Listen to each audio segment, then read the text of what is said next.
ಕಾಂಗ್ರೆಸ್ ಪಕ್ಷ BJP ಕೇಂದ್ರ ಸರ್ಕಾರದ ವಿರುದ್ಧ ಮತ್ತು ರಾಜ್ಯದಲ್ಲಿ BJPಯವರು ಏನೊಂದು ಧೋರಣೆ ಅವ್ರದ್ದೇ ಆದಂಥ ಅವ್ರ ವಿರುದ್ಧವಾದಂಥ ಧೋರಣೆ, ಅವರ ಮಕವಾಡ ಎಲ್ಲಿ ನಾವು ಬಿಚ್ಚಾಕ್ಬಿಡ್ತೀವಿ ಅಂಥೇಳಿ ಪಾಪ ಈಗ ಅವರು ಹೊರಟಿದ್ದಾರೆ.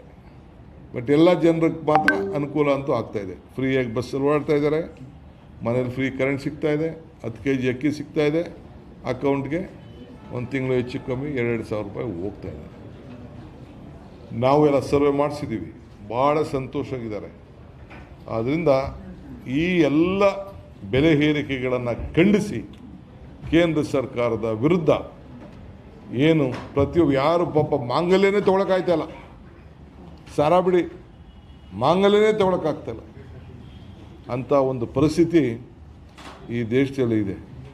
ಈಗ ನೋಡಿ ಏನು ಹೆಚ್ಚು ಕಮ್ಮಿ ಆಗೋಯ್ತು. ಮೊನ್ನೆ ಎಲ್ಲ ಅಮೇರಿಕಾ ಅವ್ರು ಏನೋ ಒಂದು ತೀರ್ಮಾನ ಮಾಡೋದಕ್ಕೆ ಏನು ಅದು ಸುದ್ದಿ ಒಬ್ಬರು ಬರಲಿಲ್ಲ, ಮಾತಾಡ್ತಾ ಇಲ್ಲ. ಅದಕ್ಕೆ ಯಾಕೆ ಮಾತಾಡ್ತಾ ಇಲ್ಲ ಫಾರಿನ್ ನೀತಿ ಬಗ್ಗೆ?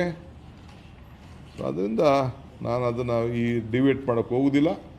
ಸೊ 17ನೇ ತಾರೀಕು ನಾವು ಕೂಡ ಕೇಂದ್ರ BJP ಸರ್ಕಾರದ ವಿರುದ್ಧ ನಾವು ನಮ್ಮ ಹೋರಾಟವನ್ನು, ಪ್ರತಿಭಟನೆಯನ್ನು, ಆಕ್ರೋಶವನ್ನು ವ್ಯಕ್ತಪಡಿಸುವಂಥ ಕಾರ್ಯಕ್ರಮವನ್ನು ರೂಪಿಸಿದ್ದೇವೆ.